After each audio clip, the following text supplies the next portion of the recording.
Hello, welcome to Movie Film Studios, the only podcast that takes you inside the mind of two film studio executives as we unravel and then re-ravel the best that Hollywood has to offer. I'm Isaac. And I'm AJ, and this week we rounded up the gang, grabbed our whips, and checked into a haunted hospital for criminals. But before we get into something new, it's time for something old as we check in on our last feature in Box Office Report. Now, last week we released the puppet action drama... Animated. Cell animated, yeah. Yep, film, Island Bloody Justice.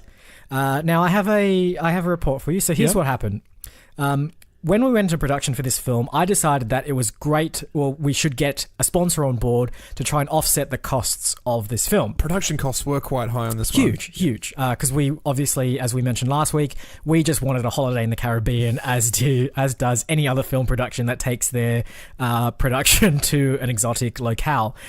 So I thought, great, what's the best possible company to get on board to sponsor this film to get it across the line? And I thought, let's get a company to sponsor the puppets themselves. Okay, yeah. So I contacted I know we're based in Hollywood, but I contacted Australia's greatest linen and material supplier, Lincraft.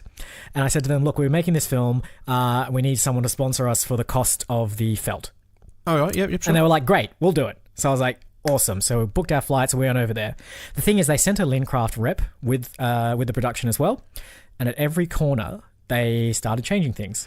They started tweaking the script. They sort of started saying stuff like, if you just dropped in a crate here with the Lincraft logo on it, we'll give you an extra $20,000. And I was like, sure, that would be great. But they kept doing this over and over again. Well, because Lincraft is just like arts and crafts supplies, materials, scissors, sequins, and needles and threads. You really wouldn't have thought they'd send like an A-class negotiator. I know. To like weasel like every tiny little bit out of their deal. Exactly. Like the film's still called Island Bloody Justice, right? It is. It's not like Lincraft presents Island Bloody Justice. Well, here's the thing. I mean, we retain the original name of the film, but it is just an hour and a half worth of ad for Lincraft. But the good news is the Pepsi Corporation has decided to remake the ad as an actual film. Oh, really? Okay. Yeah. So we're going to recoup our costs. So we only put it on YouTube then as an ad for Lincraft. As an ad for Lincraft. And the Pepsi Corporation has picked it up. Yes. I mean, the only thing I really care about is like, have we broken even or at least made some sort of profit from this? Or? It's looking like we're actually going to make a little bit of a profit on it. That's all I want to hear. Yeah. Don't care about really if our brilliant idea doesn't see the world as a fully fledged feature film, which was initially conceived. No. So long as our gems of ideas are still rolling in the revenue. Pepsi has taken that film and they're making something amazing out of it, and it looks like a little bit of revenue is going to come our way as the nice original ideas men. I don't know what kind of credit we'd have on that. But anyway, that's Island Bloody Justice. All right, on to this week in trailers. First up for you today is The Sisters Brothers, a darkly comic Western film, I guess. I suppose you describe it that way. Yeah. Directed by, or sort of containing a trio of J's, actually. Yeah. So we've got Jacques Audiard. You say trio, there's actually four of them, if you're including the director. A quadrilogy. Yeah. So Jacques Audiard, I apologise to you, Jacques, if I'm pronouncing your name wrong. Again, when it's French, I don't think you put the S on the end, so it's just Jacques. Okay. Jacques Audiard. Fair enough. Jean C. Reilly. Joaquin Phoenix. Again, not bad to have pronounced in an accent, because if you're reading it, it's just Joaquin. And Jake Gyllenhaal. So apparently everyone who's starring in this film had to have their name beginning with a J for some reason. Yep. Contractual obligation there. So this film seems to be... So it's centered around the brothers-sisters, the Sisters Brothers. The Sisters Brothers, sorry. So their surname is Sisters, yes. And there's two of them, and John C. Reilly and Joaquin Phoenix. And we are brothers, our surname is Sisters, so we are the Sisters Brothers. Yes. Again, for comic effect. Comic hilarity ensues. And they seem to be on the trail of a person, a chemist. Yeah, someone who's wronged them, I believe. I don't really know why they're after them. It seems like this chemist has developed some kind of way to detect gold in riverbeds through a chemical substance that's poured into the river.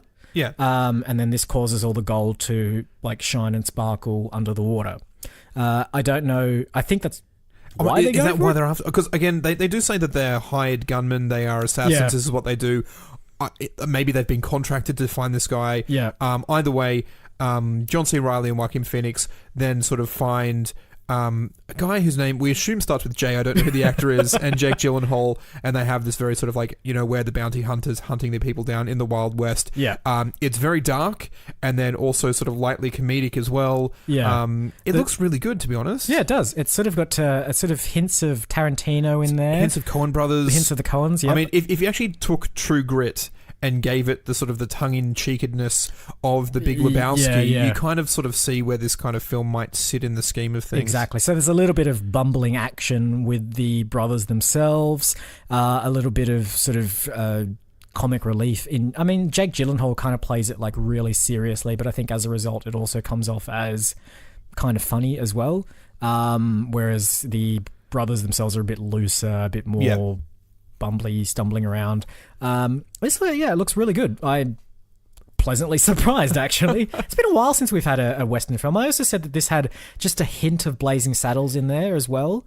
I just feel like we haven't had a good Western. We haven't had a good Western for a little while now, and we definitely haven't had a good Western comedy for a long Seth while. MacFarlane tried A Million Ways to Die in the West, which was a really bad film. Yeah. You say that we are not going to talk about it that much. There's another film that's coming out called Damsel. The trailer came out this week. Also sort of a slightly comedic Western period piece with Mia Wasikowski and Wasikowski, and Twilight Man. What's his name? Robert Pattinson. Yep. And again, I mean, it's too similar to this film to really talk about it as well. But they're trying, apparently. Period piece Westerns are... I mean, yeah. They're in vogue, I guess. But anyway.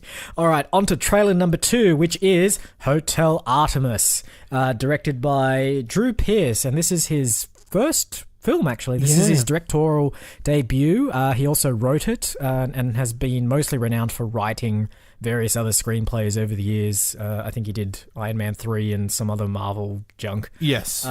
So this, the premise for this film is Jodie Foster runs a sort of secret hospital for criminals.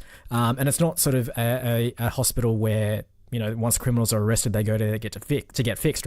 No. It's a hospital where criminals who have escaped or are on the run from a particular crime and have been shot or otherwise maimed can go there for sort of like a no questions asked service. Kind of like that hotel in John Wick. In John Wick, I was going to say the same thing. There's a little bit of an amnesty there. Yes. And she's got a series of rules that are up in the corner. Yep. The hotel itself has a very sort of... Art Nouveau 1930s architecture, but has obviously been 100 years since it was built, so it's a little bit grimy, it's a little bit run down. Very dark and gritty. And I think the premise for this is that a whole bunch of criminals from various separate endeavours have all landed at the hotel at one time and all seem to be sort of playing off against each other and trying to one-up each other, and Jodie Foster sort of in the middle going, hey guys, please don't shoot each other. There's rules. I think from the what sort of seems like someone's betrayed a member of the LA underbelly. Yes. Who is the criminal wolf or something like that, played by Jeff Goldblum, and has sought amnesty there, but Jeff Goldblum sort of says, your rules don't apply to me. I am the big bad wolf. I'm going to huff and puff. Yep. And action and hilarity ensues. Yeah. Again, it feels Tarantino meets Wes Anderson. Yeah, so it does, the kind of aesthetic style of it sort of feels very Wes Anderson, and the graphic violence / comedy feels very Tarantino. Yes. So Tarantino's had his hands in a lot of these films this week. I mean, it's been when was Reservoir Dogs? It was the early 90s. Yeah. So he's been influencing films for almost 30 years, I suppose. So there's a new batch of directors who have sort of taken upon themselves to go, here are the directors that I like. Yep. And mimic their style. There we go. Again, looks really, really good. Really, really fun. It's got an all-star cast of what you said, Jodie Foster, Jeff Goldblum, Charlie Day, the Mummy, whatever her name is, Sophia Boutella. Yeah. Yep. There's a whole bunch of people. Apparently, Zachary Quinto's in it, although I didn't actually see him in the trailer. He gets an "and" credit, so he'll be in it for like 10 minutes. Yeah. So, I mean, again, from a debut director, we can only hope that it's good. It looks really good from the trailer. It's got some style. It's got some sort of witty repartee between the characters, and it's got Jodie Foster, and you can't really go wrong with that, can you? Who knows? Anyway, all right, on to trailer number 3, and we have Down a Dark Hall, based on a young adult teen horror novel, I believe, and starring Uma Thurman and various young actors who I've forgotten the names of now. Yeah, but I mean, you recognise the young actor's face. She was in Bridge to Terabithia, Charlie and the Chocolate Factory, and what was the other one? The Way, Way Back. Yep. And this kind of like. There's a bunch of young, troubled teen girls are taking into a dilapidated manor as a sort of a correctional thing. And the moment they walk in, I'm just like, there's supernatural overtones. Yeah. And then as it transpires, there's areas of the house they're not allowed to visit. There's weird creatures who they see shadows of at night. One of the girls starts behaving... as if they're possessed. Or, and then it turns out there's another realm and things are crossing over. Yeah. I mean, the big thing, the big title or the big text that comes up is from the producers of the Twilight Saga. Yep. And it kind of feels a lot like that. It kind of feels a little bit Harry Potterish as well, where there's like an unknown manor and these kids are entering. There was... I actually watched the film for it. Yep. The Vampire Academy. Oh, gosh. What were you watching that for? I don't know. I actually didn't hate the film so much. I've never read the book, but it was a competently made film with somewhat interesting characters and a bit of a twist at the end. This could be that. And I mean, it is just latching on to some mildly successful teen supernatural Twilight-ish book and churning out a film for it. I imagine there's probably about a dozen books in the series, and they won't ever make it past the first film. Probably. Like, when would Twilight came out? 2005, 2006. They have well and truly missed the bandwagon on this Twilight and the Harry Potter films are the only sort of recent books that I can remember that had the full conversion to films. Hunger Games. Hunger Games as well. Yeah. But that's about it. A lot of the other ones that sort of had their sort of like, we're going to be the next Harry Potter, and then they just piddle out after one Having film, said that, maybe two. The Maze Runner has given it a good crack. Yeah, they're good. Yeah, they're going well. They've got up to 3 out of the 4 books. Yep. Who knows if they'll make it to the full set? The actors will probably be about 35 by the time they get there. So, now, I mean, you mentioned Harry Potter and the Twilight films. This film does hit the horror motifs quite hard. Yeah. There's a lot of like jump scares, intense jump scares, dark. So it's nothing like Twilight per se. Yeah. And it's interesting too. The director is again, apologies for pronunciation, Rodrigo Cortez, who directed Buried, the film with Ryan Reynolds, with him just buried in a coffin for most of the film. Exactly. A very intense psychological kind of thriller, that one. It's kind of weird to see that intense psychological nature in what should be just like a kid's teeny film. But, you know, if it's, I think you described it as like a gateway horror. It's my first horror film. That's right, yeah, it is. Where it's sort of, you know, if you like this, you can go on to the more sort of hardcore stuff. But this one's got at least... This is the taster. This is the first hit. Yeah. Nice and friendly, but then you'll go on to the harder stuff as well. Speaking of Buried, I believe like a little piece of trivia about that film is that Ryan Reynolds, a few of his takes were so believable that the cast thought he was legitimately in trouble during some of it, because I think they did bury him in a coffin for most of the film. Really? Yeah. So I don't know if we can expect Anna Sophia Robb to go through the exact same turmoil. Yeah, I think in some of those shots, she's legitimately being attacked by a flock of bats that are bursting through a window. That's right, yeah. And whilst it looks painfully CG'd, they're actual real bats. Yeah, I don't know. It does look, again, like a terrible, Hollywood grab for money. Which we can't we blame love. them. Yeah, we can't blame them, but we won't watch it. No, we won't. All right, so those are the 3 trailers for this week's episode. But before we do anything with them, we're going to have to take a little walk over to the green room. Let's go.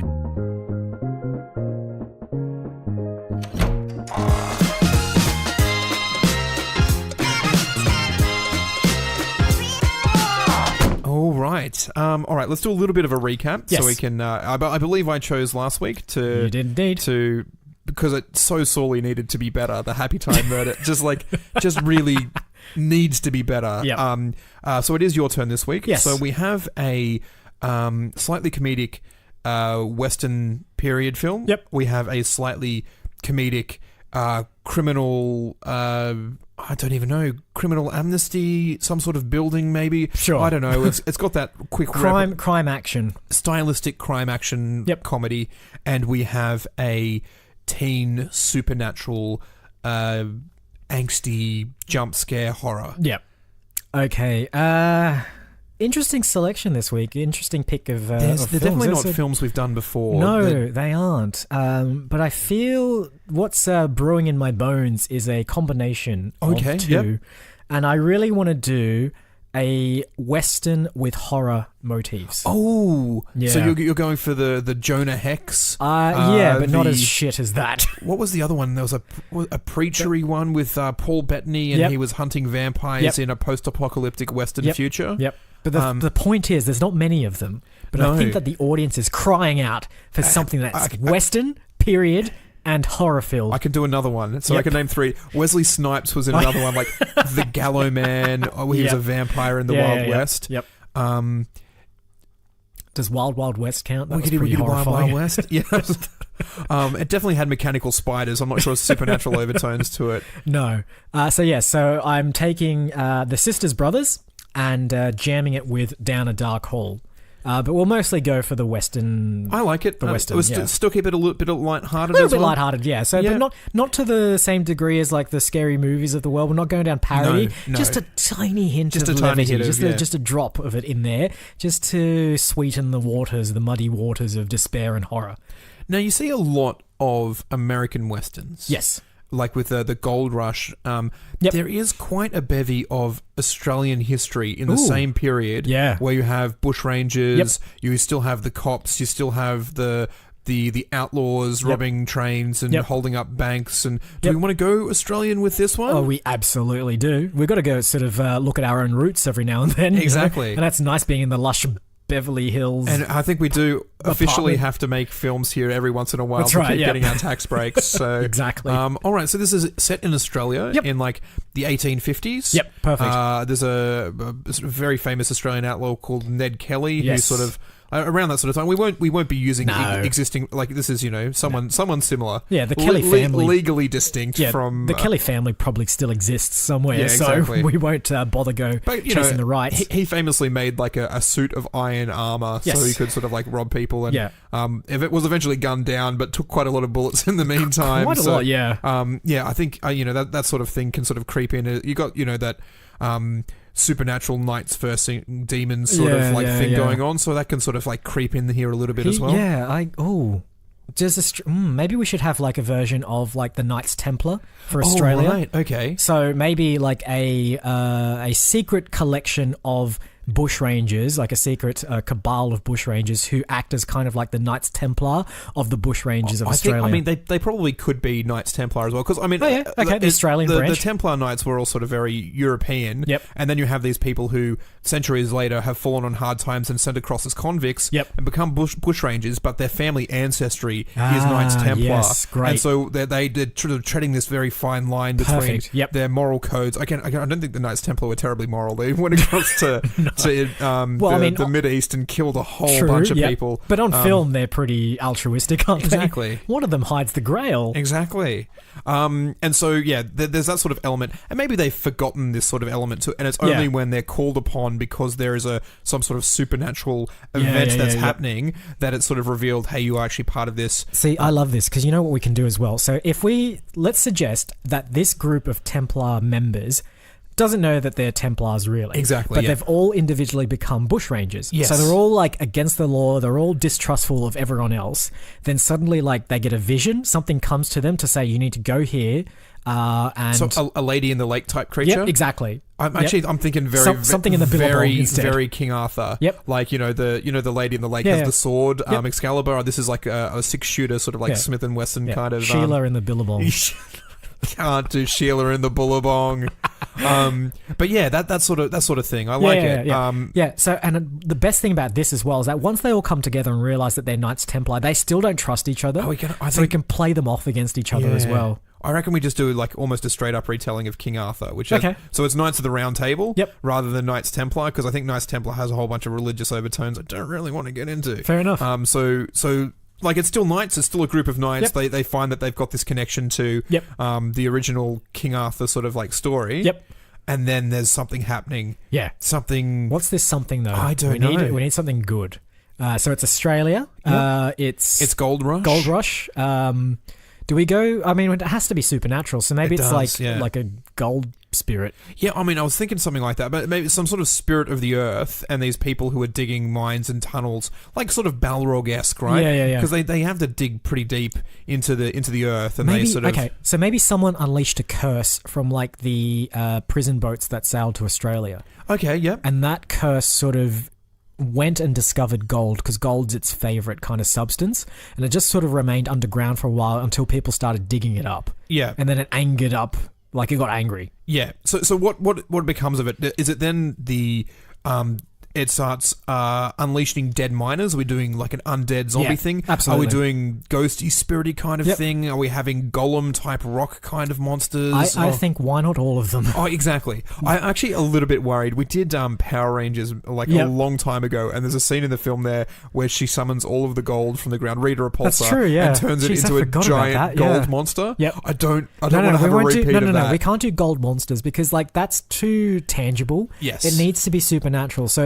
it needs to be ghosts. We need to have like possessed objects as well. So like the Power Rangers becomes like an actual monster, and that's no fun. Yeah, exactly. But if like the gold's possessing things, possessing... So it's almost like the spirit of greed. Yeah. More than... Actually, that's not too bad. That's not bad at all. Yeah, Can it we is get, an ineffable sort of just concept that sort of... Here's what it is. It's the ghost of Ebenezer Scrooge that someone's brought with them. Yeah, something along those lines. There is this malevolent force that sort of like... you can even look back through all literature, and there's this sort of like...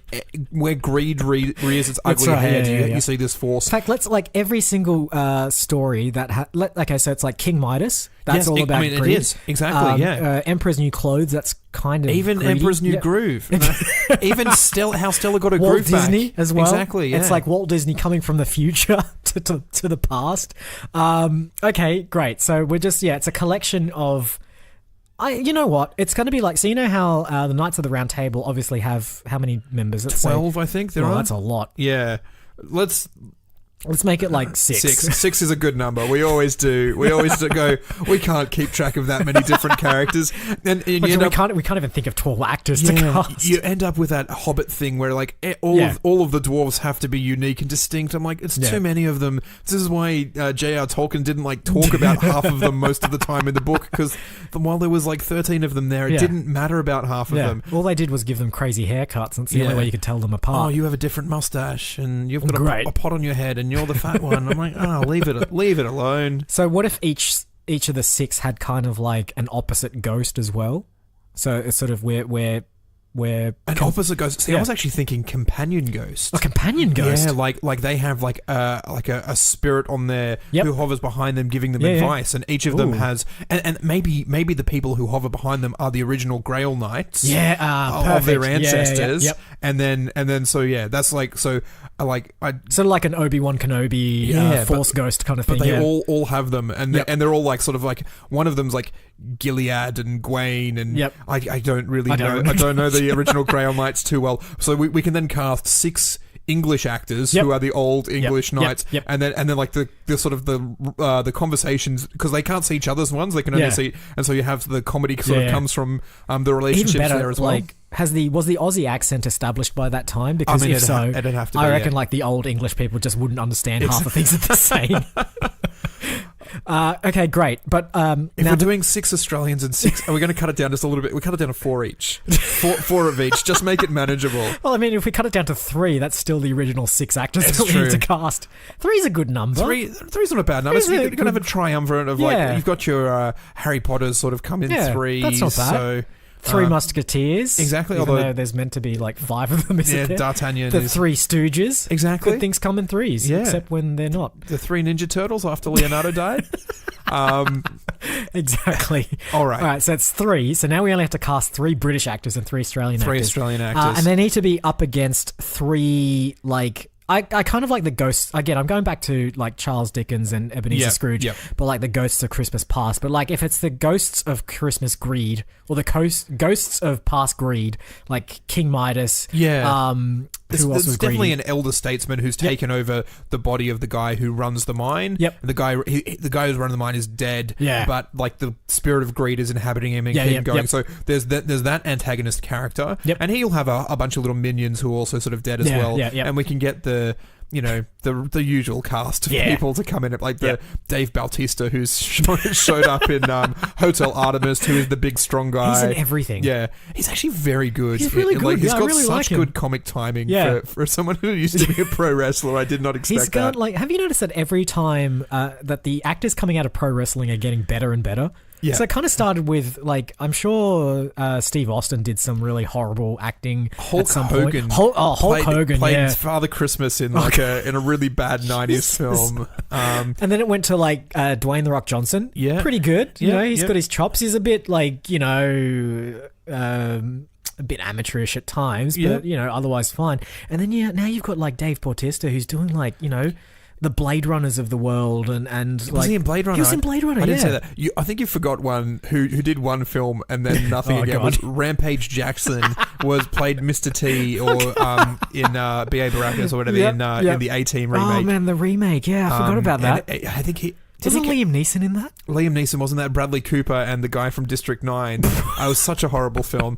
But yeah, I think he may have come from the UFC rather than pro wrestling. Yeah, I think yeah. there's an element of showmanship in pro wrestling. See, we were onto something when we started casting UFC Exactly.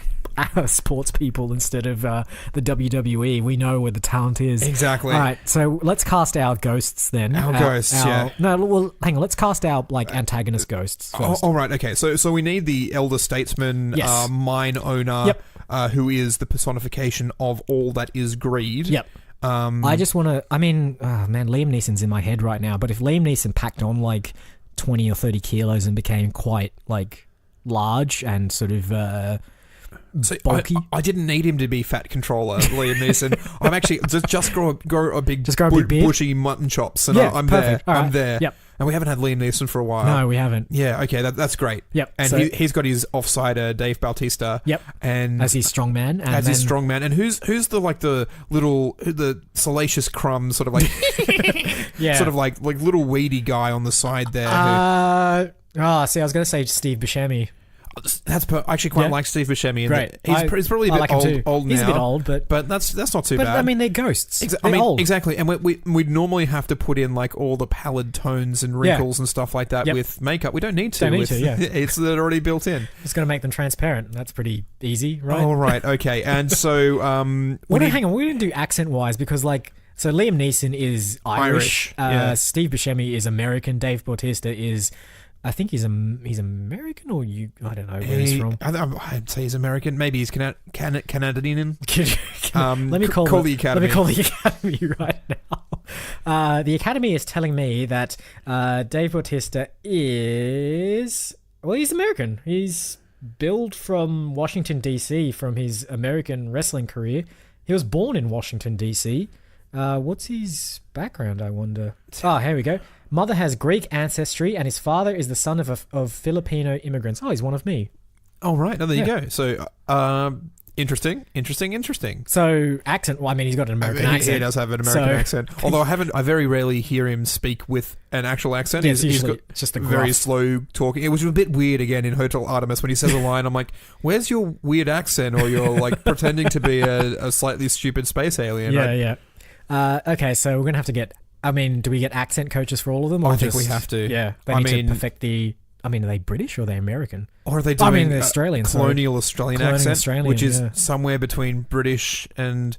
We'll figure it out. We'll figure it out, yeah. But the important thing is that our dialect coach get them all to be sort of pitch perfect Yep. because we Yep. really need to nail that Yep. historical accuracy Yeah, that yeah. we go for in all of our period piece See, films. this is great because we've now got big headline actors to be in this Australian film, and you know what it's like when when an Australian film is made, they'll get one Hollywood actor, one decent one, and the rest is just Australian actors that they'll you've do never what they heard did of. when they made the original Ned Kelly film Yep. and get the lead singer of the Rolling Stones, Mick Jagger, to come across and play Ned Kelly. What were they thinking? Oh dear God! Can we take a leaf out of that book? Because we still have to cast our knights and then the ghosts as well. Yeah, I mean, interesting. Mick Jagger, Keith Richards for sure. I mean, he absolutely looks like a ghost. So, I mean, Yeah. could he be one of the original knights? I don't want it to be him at all, because all I can think of is just how bad it was by the Pirates. time he showed up in Pirates of the Caribbean. Fair enough. Paul McCartney was Paul in that McCartney too. was in Pirates of the Caribbean 5. It's Yeah. just, it hurts my soul So so it's been much. done to cast I think like rock stars. I like more so would rather cast like the John Cleeses of the world as like the some like comedic elder statesman. Do we go for the Pythons? I mean, we could. I mean, it's probably a bit too on the nose with like That's the true. Holy Grail. They also did the Pythons all did this film with Simon Pegg recently. It was a comedy film. It looked like a bit of a remake of Bruce Almighty. So basically, like aliens bestow Simon Pegg with like all these amazing superpowers, and all the aliens were played by the Pythons. Okay. It was just their voices, and I think Robin Williams played like Simon Pegg's dog as well. It was a horrible film. Like Alright. it was a really bad film. So I'm wondering if we'd be stepping on the same toes if we let's cast the take a step back. Pythons. I still want funny English people. Yep. Stephen Fry would be a good one. Yep. Hugh Laurie. Let's get those two back together. And why not just get Emma Thompson? Emma We'll just Thompson? go to Yeah, Footlights. perfect, yeah. They're the three original Grail knights. Yep. And I get they're all brilliant actors in their own right. Yep. And they can easily have funny repertoire. Yep. Perfect. Repertoire. Repete. Yeah, but they also have a funny repertoire. Yes, they do. With whoever our three Australian actors are. Oh yes, we do have to cast. Again, I just Australian can't get actors. Kate Blanchett out of my head. But I mean, do we? Yeah, She was in. We watched the Ocean's 8 trailer again Yep. today, or the new one. Yep. We watched Mowgli, and she yeah. was in both of those. And Yep. again, the trailer's not worth talking about. Yeah, look, let's cast Kate Blanchett. I want her as lead. Oh, absolutely. I haven't seen her in a lead role for a little while, and I also want to see her as a lead in a big action film. I know she was in Thor Ragnarok Yes. recently, which I haven't seen, but I know she's not playing the main character, No, obviously, she's because her not. name's not Thor. So do we pair her with Emma Thompson, or do we pair her with one of the I others? think it doesn't matter. I think we should just pair her with whoever we feel like is a good match for her in terms of... I really think Emma Thompson's probably All the right, best great. match for that anyway. Yep. All right, who's the a young Australian Stephen Fry. Stephen Fry? Who fits that? Jim Jeffries? Oh, God. Or Who is is that- Jim Jeffries? Who is Jim Jeffries? Yeah. He's an Australian comedian who he goes on big rants about American gun laws. He's very, very funny and tells a very good story. Yep. But he swears too much. Like That's okay. You know, they got Lewis Black, who is like a ranty comedian from New York, to play the anger in Pixar's Up. Like, if Pixar can wrangle Lewis Black, I'm pretty sure we can wrangle Jim Jeffries. The thing is, he's not that young. He was born in 1977. yeah, I mean, when was He's older Kate than we Blanchett are. born though? This Like is that. a good point, actually. These are. I mean, I quite like them being grizzled.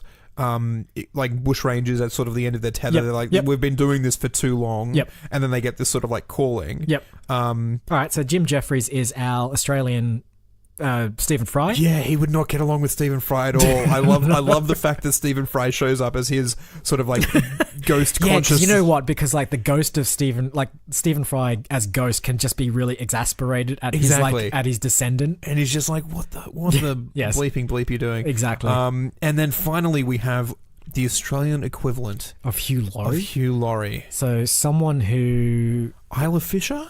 Isla Fisher. That's an interesting one. That's interesting because they're both good at accents. Isla Fisher does a any really of the good. Worthingtons? Yeah, no, but they're not good at American accents. The thing with Hugh Laurie is that he's But like They're not doing American accents. No. But it just like because Hugh Laurie in real life Oh, is right. really good at doing an American accent. I just want an actor who's also good at accents as well. And I don't think the Worthingtons are that good at it. But the issue is like it's so irrelevant. It doesn't make any sense. No, in it doesn't. This film. It makes no sense. So what's the criteria then? Who does a good American? Who is an Australian that does a good American accent? Well, that's a good question. Jason. I don't know his Jason? name. Who's the guy from Everest and the King Kong, Dawn of the Rise of the Planet of the Apes? He's in one of those ones. Oh, goodness me. Allow me to contact the Academy. Are you thinking of Jason Clarke? Jason Clarke would be. He also Playing a New Zealand actor, playing a New Zealand character in the Everest film. Is he a New Zealander in the film? No, he's from Queensland. No, I mean I know he's from Queensland. Are you But saying? in Everest, he's meant to be playing a New Zealand based okay. character. Yeah. And who's he playing in Terminator Genesis? Also a New Zealand robot hunter. Yes. Yes, Jason Clarke, who was in the horrible Terminator 4, whatever it was. Yeah, Genesis. Terminator Genesis, yeah.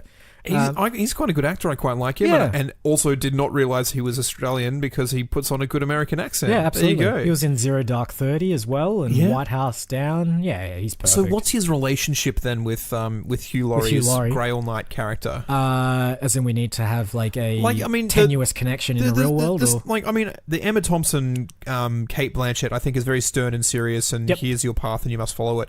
The Stephen Fry...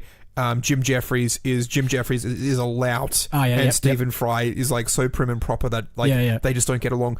What's Jason Clarke's character and what's Hugh Laurie's character, and how is that? Should it be like play out? Adherence to the code, like the Bushrangers code? Because when I thought about Isla Fisher, I'm just sort of like, you could have like.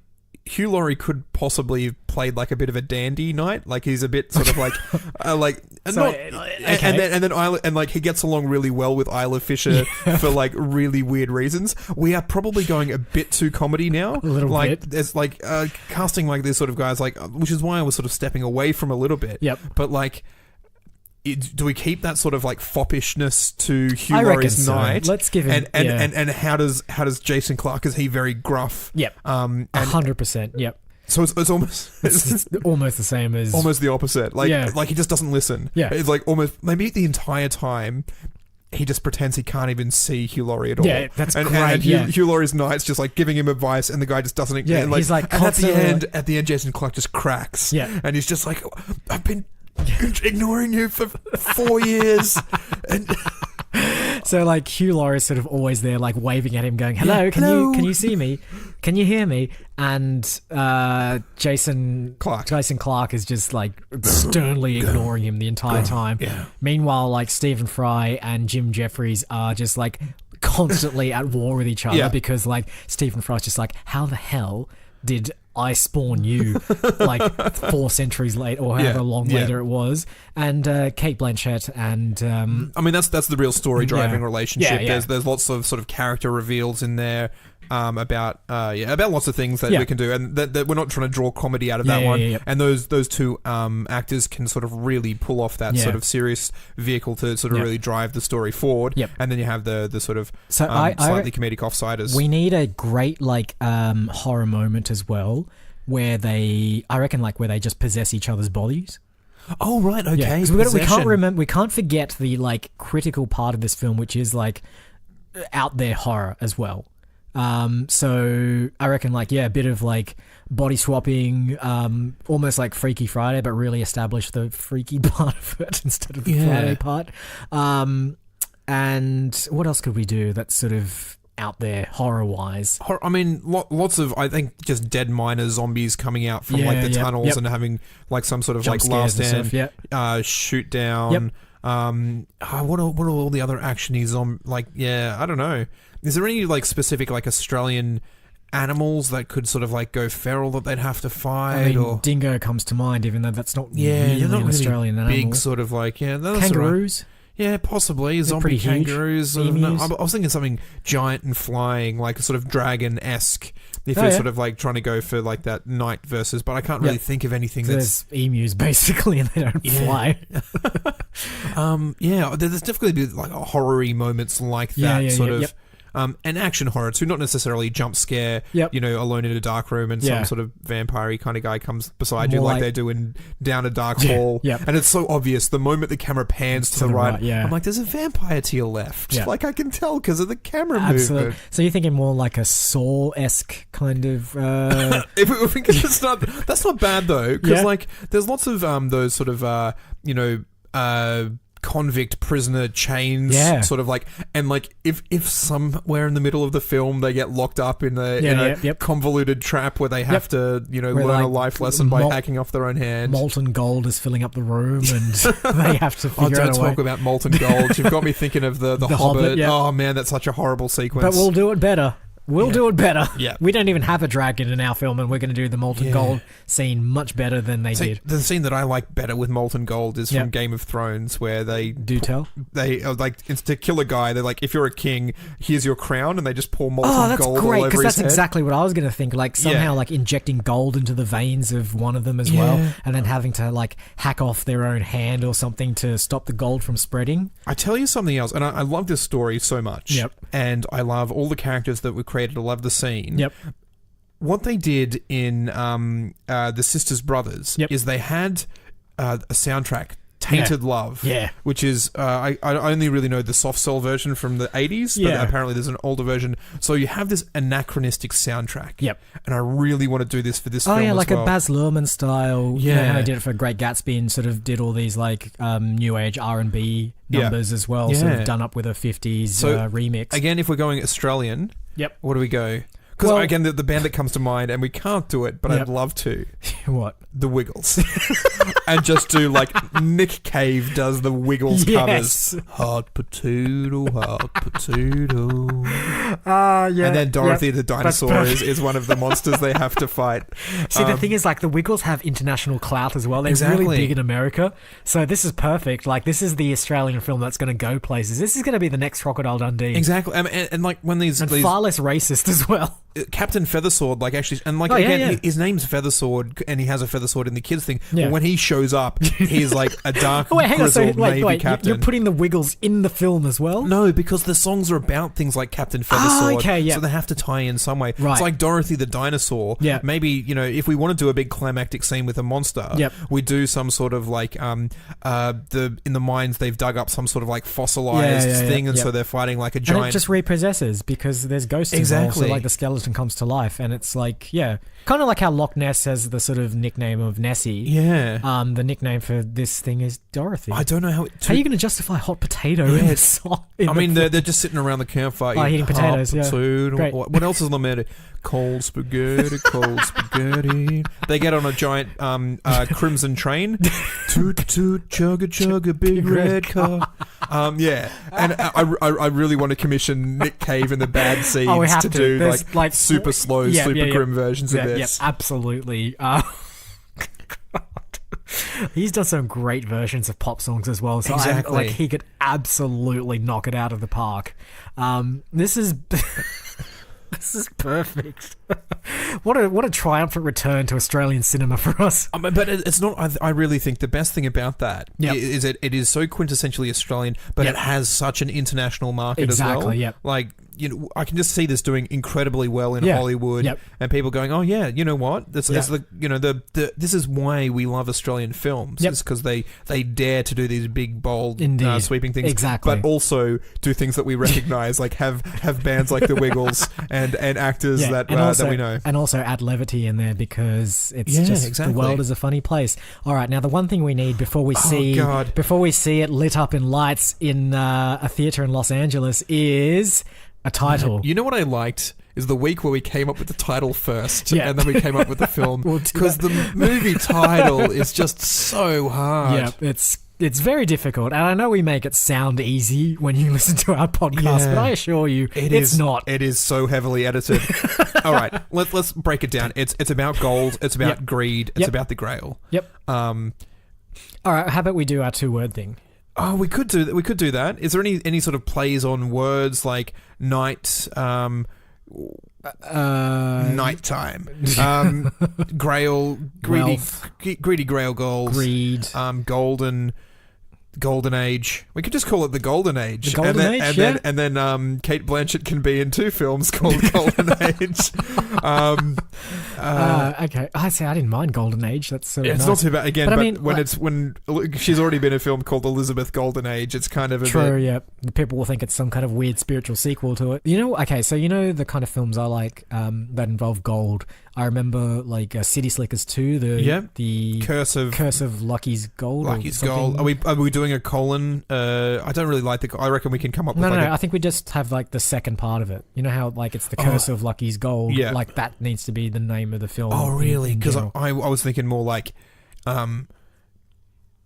glimmering dirt. And like two words, just bow. All that glimmers is hell. Yeah. Okay. Well, I mean, the thing we're missing a little bit is the Grail Knight aspect. Yep.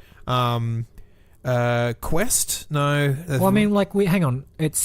I think we need to play on the Knights Templar. No, it's not the Knights. The Knights of the Round Table. Yeah. So maybe we just need to play on that. Round Table. If we'd kept it with Templar, it could have just been the Templar gang. It's something along those lines, the right? Knights gang. The Grail gang just sounds stupid. It does. Golden gang. Sounds like I like gang. Gang's definitely in there somewhere. And now we need a single word that says gold, that says knights, and says wealth, prosperity. Yeah, there's a book called The True History of the Kelly Gang, and I quite like that format of like the true history of. I do too. The assassination of Jesse James and that kind of stuff. Yep. So what we can do that's a little bit the true history of like the untold story of the something gang, the untold story of the Round Table Gang, or something along those lines. The untold story of the Round Table Gang, the golden age of the Round Table Gang. Golden age. I like the idea that there's like sort of like suggesting it's based on historical events. Yep. Tale. What if we just call it "I'll Tell You the Tale of the Round Table Gang"? Perfect. And that's like the name of the film. I love it. I actually really like that. I like that. Yeah. I think that's it. I'll tell you the tale of the Round Table Gang. That sounds great. That I like sounds it. like there's so much promise in that title. And like it should be like a ... at the end as well, like an ellipsis. Because it just invites like, oh. Yeah, come on in. Come on in, yeah. Come on into this horror-filled western set in Australia filled with ghosts and gold and greed. It's perfect. I really like this. I do too. All right. I think that's it. I think we've got the name of the film, and therefore, I think that's a wrap. Any housekeeping this week, AJ? Yes, housekeeping as per usual. We are online at moviefilmstudios.net, where you can find all of our previous episodes, some bios of us, and of course, Mfwizawadada, our database of films. I think the biggest news with housekeeping as well is we're going to push back the release schedule to a Friday. We are, yes. It gives a couple of extra days for editing, a couple of extra days for film clues and things like that. Indeed. Still weekly, still coming at you. Again, the last few I think have been sort of Wednesday, Thursday or Friday, depending on how much editing needs to be done, which judging by how long that film title took us to come up with, quite a lot this week, AJ. I do apologise for that. That's quite all right. I, as a busy film producer, do have a lot of things to do in my weekly workload. So, yes, a little bit of extra editing time is always welcome. We are on Facebook. Search for Movie Film Studios and join the community where, as Isaac just mentioned, we post up emoji clues as to the trailers that we've watched in the upcoming episode. These are going to be... the sisters, brothers might be... There's definitely emojis for sisters and brothers. Yep. There's definitely emojis for hotels, and I believe Artemis is a Greek god with a bow and arrow, so that could work. Sure. And then I've just got the get out of jail free card with a Google Translate when I run out of ideas. Yep. So I think we'll be right this week. Yeah. It's just a matter of will people guess them? Yeah. And if you guess them, we'll, I don't know, mention you on this podcast or put you in a list somewhere. Or I'm definitely doing a leaderboard. Just got to get someone to get one right, and then I'll award them points, and they'll be top of the leaderboard. Yes. Do you want Movie Film Studio points? Then exactly. Which you can then redeem for credit on Mfwizawadada. Exactly. You can't. It's not really a real platform. But that's a problem. You can do it. So like, we'll give you valueless credits that you can't spend on anything. It's all. The economy still works. That's right. Yeah. Great. We're on Twitter for various reasons, and we are obviously on iTunes, Podbean, and any other place that you happen to get podcasts from. And I think that's it. All that remains is to thank you once again for listening this week. I've been Isaac. And I've been AJ. Roll credits.